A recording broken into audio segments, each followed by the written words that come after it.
Picture this: a quiet suburban neighborhood in Florida, an average teenager, and a party that would end in one of the most horrific crimes in recent memory. This is the story of Tyler Hadley, a story of unimaginable betrayal and shocking brutality.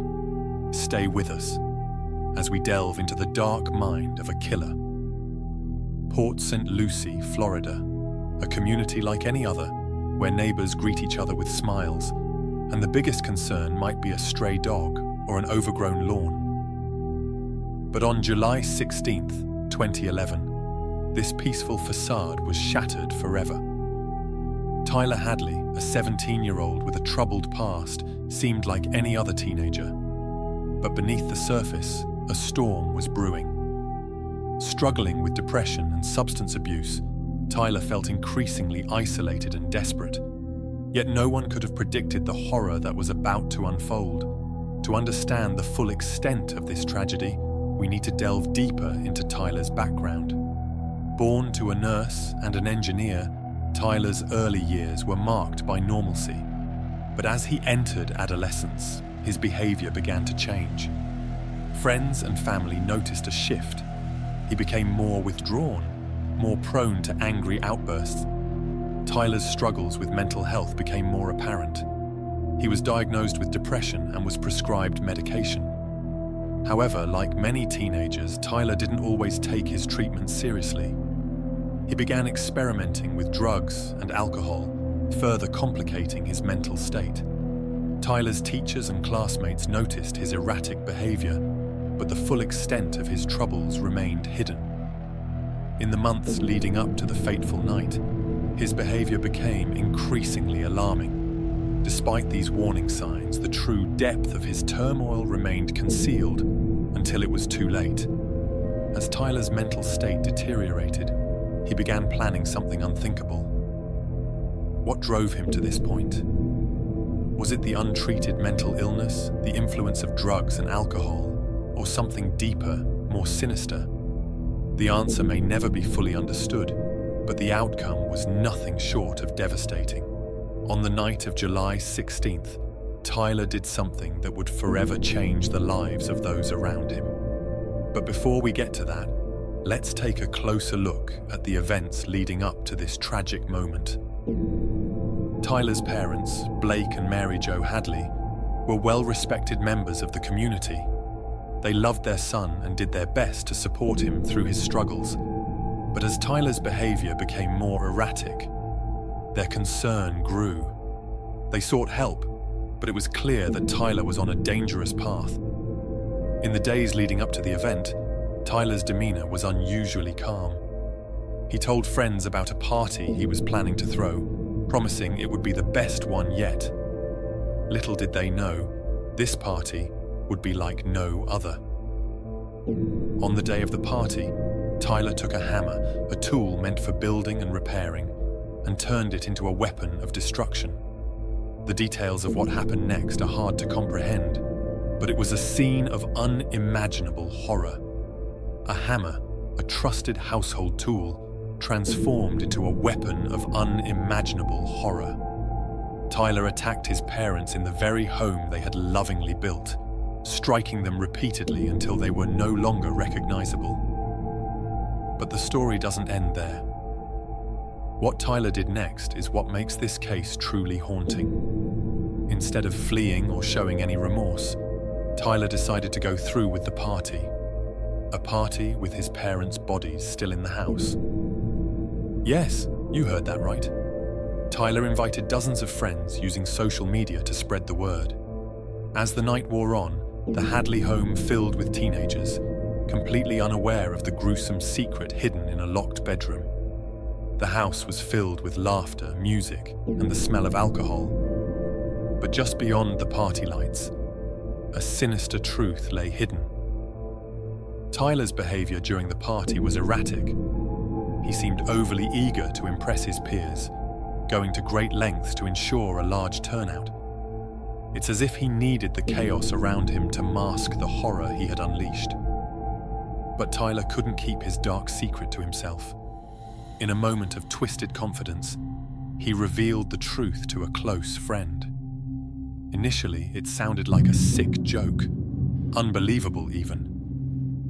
But when the friends saw the bodies hidden in the master bedroom, the horror became undeniable.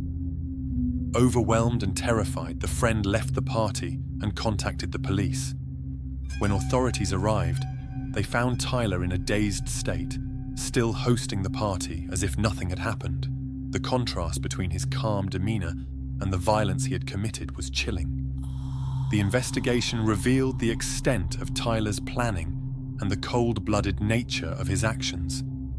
He had methodically covered up the bodies and attempted to clean the scene before inviting his friends over.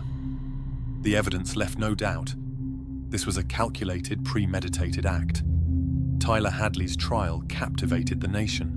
The details that emerged were almost too horrific to believe. His defense team argued that his mental state and substance abuse played a significant role, but the prosecution painted a picture of a cold, calculating killer. In 2014, Tyler was sentenced to life in prison without the possibility of parole. The judge's decision reflected the brutal nature of the crime and the impact it had on the community and the surviving family members.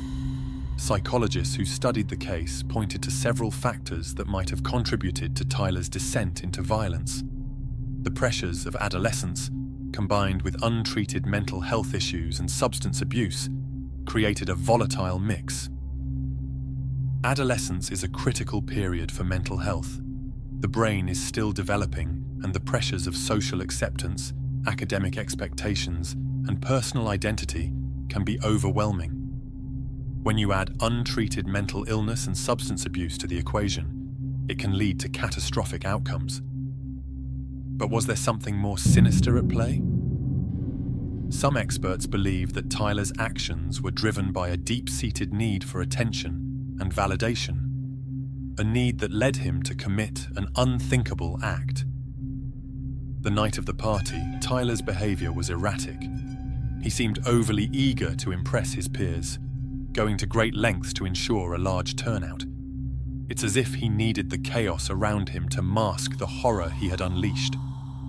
As the night wore on, the atmosphere grew more tense. Rumors started to circulate, whispers that Tyler had done something terrible. But in the haze of alcohol and teenage recklessness, no one wanted to believe it. The aftermath of the murders was a period of deep reflection for the community. Port St. Lucie, once a symbol of suburban tranquility, was now a place of tragedy and sorrow. The Hadley home, a crime scene, stood as a stark reminder of the horrors that had taken place within its walls. Neighbors, friends, and even strangers came together to mourn the loss of Blake and Mary Jo. Vigils were held, and the community struggled to understand how such darkness could exist in their midst. The trial was a media spectacle, with every detail scrutinized and debated. Tyler's demeanor in court was cold, almost detached. Some wondered if he truly grasped the gravity of his actions. The prosecution's case was strong. They laid out a timeline of Tyler's actions, showing premeditation and a chilling lack of remorse. The defense, on the other hand, argued for leniency, citing Tyler's mental health issues and troubled background. Ultimately, the judge sentenced Tyler Hadley to life in prison without the possibility of parole. The sentence was a reflection of the community's need for justice and the severity of the crime. The brutality of these murders and the lack of remorse shown by the defendant leave this court with no choice but to impose the maximum sentence allowed by law. The sentence brought a measure of closure, but the scars left by Tyler Hadley's actions will never fully heal. The Hadley family and the Port St. Lucie community continue to grapple with the impact of this tragic event. The Tyler Hadley case serves as a haunting reminder of the potential for darkness within the human soul. It challenges us to look beyond the surface and to address the underlying issues that can lead to such tragedies. As we remember Blake and Mary Jo Hadley, let us also remember the importance of mental health awareness, early intervention, and community support. Their story is a call to action, a plea to prevent future tragedies by recognizing and addressing the signs of trouble before it's too late. Thank you for watching. If you found this story as haunting and thought-provoking as we did, please like, share, and subscribe for more true crime stories. Until next time, stay safe, stay aware, and remember the Hadley family.